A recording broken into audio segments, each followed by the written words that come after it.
आज ही Doubtnut app download करें। Doubtnut पर होगा अब आपके सभी मैथ्स, केमिस्ट्री, फिजिक्स और बायोलॉजी डाउट्स का सफाया। बस अपने क्वेश्चन की फोटो खींचो, उसे क्रॉप करो और तुरंत वीडियो सोल्यूशन पाओ। Download now. अब बात करते हैं जो आपके एल्कलाइन अर्थ मेटल्स हैं या फिर जो आपका पीरियोडिक टेबल का ग्रुप 2 है उसकी ऑक्सीडेशन स्टेट के बारे में कि ये ग्रुप के जो मेटल्स हैं आपका ये कौन सी ऑक्सीडेशन स्टेट शो करते हैं 1, 2, 3 वो सब। ठीक है, तो हमने क्या देखा कि जो ये आपके एल्कलाइन अर्थ मेटल्स हैं इनकी जो मोस्ट स्टेबल ऑक्सीडेशन स्टेट है या फिर कह सकते हैं नॉर्मली जो ये ऑक्सीडेशन स्टेट शो करते हैं वो है इनकी +2 ऑक्सीडेशन स्टेट। ठीक है, अब +2 ऑक्सीडेशन स्टेट ये कैसे शो करेंगे?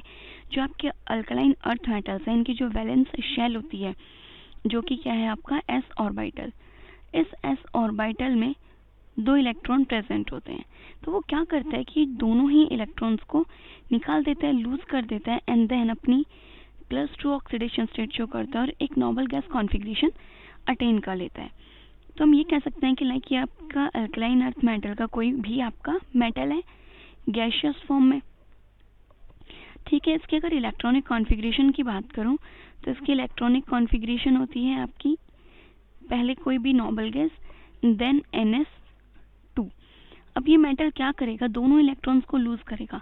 जब एक इलेक्ट्रॉन लूज करेगा तब हम क्या बोलते हैं कि वो अपनी फर्स्ट आयोनाइजेशन एंथैल्पी शो कर रहा है एंड देन जब सेकंड इलेक्ट्रॉन लूज करेगा तो वो सेकंड आयोनाइजेशन एंथैल्पी लूज कर रहा है।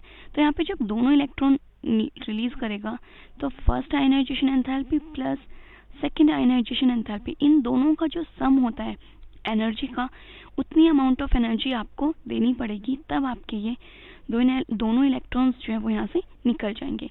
जब दोनों इलेक्ट्रॉन्स निकल जाएंगे तो जो आपका मेटल है ये +2 ऑक्सीडेशन स्टेट में आ जाएगा। और इस मेटल की अब अगर कॉन्फ़िगरेशन की बात करें तो इसकी इलेक्ट्रॉनिक कॉन्फ़िगरेशन किसके इक्वल हो जाएगी, नोबल गैस के। ठीक है, और नोबल गैस कॉन्फ़िगरेशन क्या होती है आपकी, स्टेबल होती है। तो दैट मीन्स हम ये भी बोल सकते हैं कि जो ये आपके एल्कलाइन अर्थ मेटल्स हैं ये +2 ऑक्सीडेशन स्टेट इसलिए शो कर रहे हैं क्योंकि ये एक स्टेबल कॉन्फ़िगरेशन अटेन कर लेते हैं। फॉर एग्जांपल अगर मैं एल्कलाइन अर्थ मेटल में बात करें तो मैग्नीशियम ग्रुप 2 में ही एक मेटल प्रेजेंट है आपका, राइट। मैग्नीशियम की अगर इलेक्ट्रॉनिक कॉन्फ़िगरेशन की बात की जाए तो ये होती है आपकी नियोन 3s2। देन जब ये अपने दोनों इलेक्ट्रॉन्स निकाल देगा, जब आपको इसको एनर्जी प्रोवाइड कराएंगे ionisation enthalpy 1 plus ionisation enthalpy 2 का जो सम है उसके इक्वल आपने इसे एनर्जी प्रोवाइड कराई। तो अब ये दोनों जो इलेक्ट्रॉन्स है जो कि s ऑर्बिटल में प्रेजेंट है दोनों इलेक्ट्रॉन यहाँ से निकल जाएंगे। तो ये हो जाएगा मैग्नीशियम +2 और 2 इलेक्ट्रॉन आपके निकल गए। तो जो भी मैग्नीशियम +2 आयन है अगर मैं इसकी कॉन्फ़िगरेशन की बात करूँ तो इसकी कॉन्फ़िगरेशन आएगी आपकी नियोन 3s0। अब ये जो नियोन जो कॉन्फ़िगरेशन है आपकी ये क्या है, एक स्टेबल कॉन्फ़िगरेशन। तो इस टाइप से जब ये दोनों इलेक्ट्रॉन्स इनके निकल जाते हैं तो ये एक स्टेबल कॉन्फ़िगरेशन अटेन कर लेते हैं। बट यहाँ पे अभी ये डाउट है कि जो ये आपका ग्रुप 2 है इसकी फर्स्ट आयोनाइजेशन एंथैल्पी जो होती है उसकी वैल्यू कम होती है और जो आपकी सेकेंड आयोनाइजेशन एंथैल्पी होती है इसकी वैल्यू क्या होती है आपकी, हाई होती है। इसका रीज़न क्या है, देखिए फर्स्ट आयोनाइजेशन एंथैल्पी में क्या हो रहा है कि आपका मैग्नीशियम है। अब मैग्नीशियम जब एक इलेक्ट्रॉन लूज कर देगा तो ये बन जाएगा मैग्नीशियम पॉजिटिव। यहाँ पे आपने एक इलेक्ट्रॉन निकाला तो ये आपकी फर्स्ट आयोनाइजेशन एंथैल्पी थी। अब जब आप सेकेंड इलेक्ट्रॉन निकाल रहे हो तो आप सेकेंड इलेक्ट्रॉन कहाँ से निकाल रहे हो, मैग्नीशियम पॉजिटिव से। वो ऑलरेडी एक आयन बन चुका है, अपना एक इलेक्ट्रॉन लूज कर चुका है। उस मेटल से आपको एक और इलेक्ट्रॉन निकालना है तो यहाँ से एक और इलेक्ट्रॉन निकालने के लिए आपको ज़्यादा एनर्जी देनी पड़ेगी क्योंकि पहले से यह कंपाउंड आपका क्या है, पॉजिटिवली चार्ज्ड है। तो जो इस वजह से जब आप इसका सेकेंड इलेक्ट्रॉन निकालेंगे और आपकी जो सेकेंड आयोनाइजेशन एंथैल्पी आती है वो क्या आती है, हाई आती है। तो इस केस के अकॉर्डिंग तो आपके जो एल्कलाइन अर्थ मेटल्स हैं उन्हें सिर्फ +1 ऑक्सीडेशन स्टेट शो करनी चाहिए क्योंकि इनका सेकेंड इलेक्ट्रॉन रिमूव करने के लिए हमें ज़्यादा अमाउंट ऑफ एनर्जी प्रोवाइड करानी पड़ रही है। बट इसका रीज़न क्या है, बट फिर भी जो आपके अल्कलाइन अर्थ मेटल्स हैं ये सिर्फ +2 ऑक्सीडेशन स्टेट ही स्टेबल शो करते हैं, +1 नहीं शो करते किसी भी कंपाउंड में। अब इसका रीज़न होगा कुछ ना कुछ, तो अब इसका रीज़न, दो तीन रीजंस हैं इसके कि जो ये आपके अल्कलाइन अर्थ मेटल हैं ये सिर्फ +2 ही ऑक्सीडेशन स्टेट क्यों शो करते हैं। एक रीज़न तो जो अभी हमने बताया कि जब ये मेटल +2 ऑक्सीडेशन स्टेट शो करता है तो उस टाइम पे ये एक stable noble gas configuration attain कर लेता है। एक रीज़न तो आपका ये भी है कि इस वजह से ये +2 ऑक्सीडेशन स्टेट शो करता है। देन जो आपका सेकेंड रीज़न है वो ये कि जो आयनाइजेशन जो आपकी ऑक्सीडेशन स्टेट जो है वो सिर्फ आयनाइजेशन एंथैल्पी पर ही डिपेंड नहीं करती, और भी बहुत सारे फैक्टर्स होते हैं जिनसे हम फाइंड आउट करते हैं कि ये जो आपका एलिमेंट है ये कौन सी ऑक्सीडेशन स्टेट शो करेगा। ठीक है, तो अगर सॉलिड स्टेट में बात करें कि आपके कंपाउंड्स क्या हैं सॉलिड स्टेट में, और उस टाइम बात कर रहे हो कि आपके अल्कलाइन अर्थ मेटल्स कौन सी ऑक्सीडेशन स्टेट शो करेंगे, तो सॉलिड स्टेट में जो आपके डाइवैलेंट आयन है, डाइवैलेंट आयन का मतलब कोई भी अल्कलाइन अर्थ मेटल है और वो +2 ऑक्सीडेशन स्टेट शो कर रहा है। तो जो आपके डाइवैलेंट आयन है वो एग्जिस्ट कर रही है किस वजह से, क्योंकि यहाँ पे जो इसकी लैटिस एनर्जी है, क्या है लैटिस एनर्जी, वो बहुत ही ज़्यादा हाई है। जब लैटिस एनर्जी कब रिलीज होती है, आपकी लैटिस एनर्जी रिलीज होती है जब आपका जो कंपाउंड है मतलब +2 ऑक्सीडेशन स्टेट शो कर रही है, इसका मतलब ये आपका Me2 टाइप का कंपाउंड बनाएगा। तो जब ये Me2 कंपाउंड बना रही है उस टाइम पे आपकी लैटिस एनर्जी क्या होती है, रिलीज होती है। तो जो ये लैटिस एनर्जी रिलीज हो रही है ये बहुत ही ज़्यादा रिलीज हो रही है, जो कि आपकी आयनाइजेशन एंथैल्पी को क्या करेगी, कंपनसेट करेगी।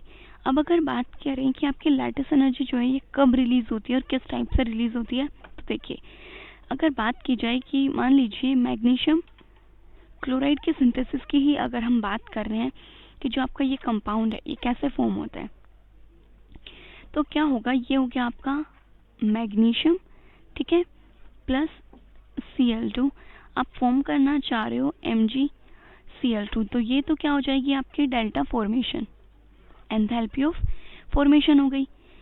अब सबसे पहले आपका ये मैग्नीशियम कहाँ पे है, सॉलिड स्टेट में है, तो आप इसको पहले मैग्नीशियम को गैसियस फॉर्म में लेके आएंगे, तो यहाँ पे आपकी सब्लिमेशन आएगी, एंथैल्पी ऑफ सब्लिमेशन। देन आपका जो ये मैग्नीशियम है इसको कहाँ पे लेके जाना है, आपको मैग्नीशियम +2 में लेके जाएंगे। जब मैग्नीशियम +2 में लेके जाएंगे तो यहाँ पे आपकी ionisation enthalpy 1 plus ionisation enthalpy 2 दोनों वर्क करेंगी। अब क्लोरीन के लिए क्या करना है, पहले आपको क्लोरीन को डिसोशिएट करना है, तो यहाँ पे इसकी डिसोशिएशन एंथैल्पी आएगी, और जब डिसोशिएट कर दिया तो अब क्लोरीन को क्या करना है, इसमें एक इलेक्ट्रॉन ऐड करना है, तो यहाँ से आप इसकी इलेक्ट्रॉन गेन एंथैल्पी कैलकुलेट करेंगे।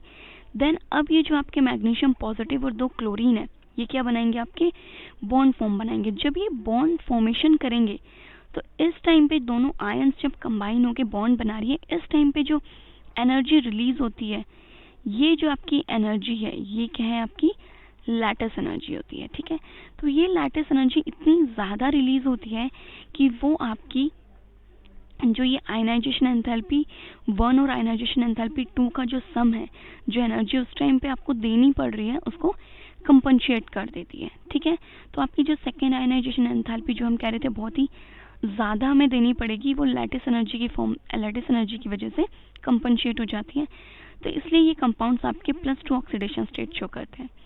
ये तो थी आपकी सॉलिड स्टेट की बात। अब अगर बात करें एक्वा स्टेट की, तो जैसे सॉलिड स्टेट में आपकी लैटिस एनर्जी इसे कंपनसेट कर देती है, वैसे ही एक्वा स्टेट में भी आपका जो मेटल है वो क्या करता है, डाइवेलेंट आयन की फॉर्म में ही एग्जिस्ट करता है।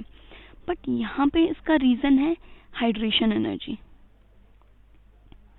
कि जो आपकी हाइड्रेशन एंथैल्पी है ये क्या होती है, आपकी बहुत ही ज़्यादा हाई होती है। डाइवेलेंट आयंस की हाइड्रेशन एंथैल्पी बहुत ज़्यादा होती है। क्यों, क्योंकि देखिए M+2 का मतलब है यहाँ पे जो आपका पॉजिटिव चार्ज है, या आप सिंपली बोल सकते हैं कि जो आपकी चार्ज डेंसिटी है ये क्या है, आपकी पॉजिटिव चार्ज डेंसिटी जो है ये हाई है।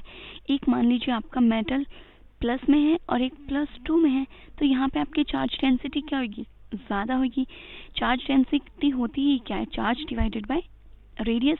तो ये मोनोवैलेंट आयन के कंपैरिजन में +2 की चार्ज डेंसिटी क्या होती है, आपकी हाई होती है। और अगर इसकी चार्ज डेंसिटी हाई है तो ये जो कंपाउंड है इसकी हाइड्रेशन की अगर मैं बात करूँ तो ये ज़्यादा हाइड्रेटेड होगा, मोर हाइड्रेटेड। और जितना ज़्यादा हाइड्रेटेड होगा उतनी ही ज़्यादा जो इसकी हाइड्रेशन एंथैल्पी है वो उतनी ही ज़्यादा रिलीज़ होगी।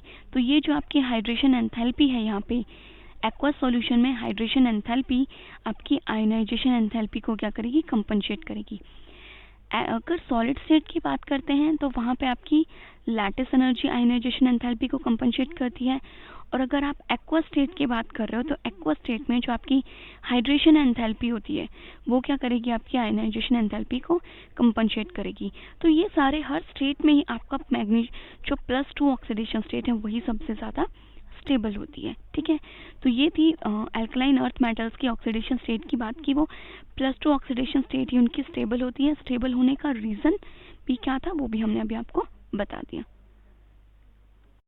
क्लास 6 से 12 से लेके नीट, IIT, जेई मेंस और एडवांस के लेवल तक 10 मिलियन से ज्यादा स्टूडेंट्स का भरोसा। आज ही डाउनलोड करें डाउटनेट ऐप या व्हाट्सएप कीजिए अपने डाउट्स 8400 400 400 पर।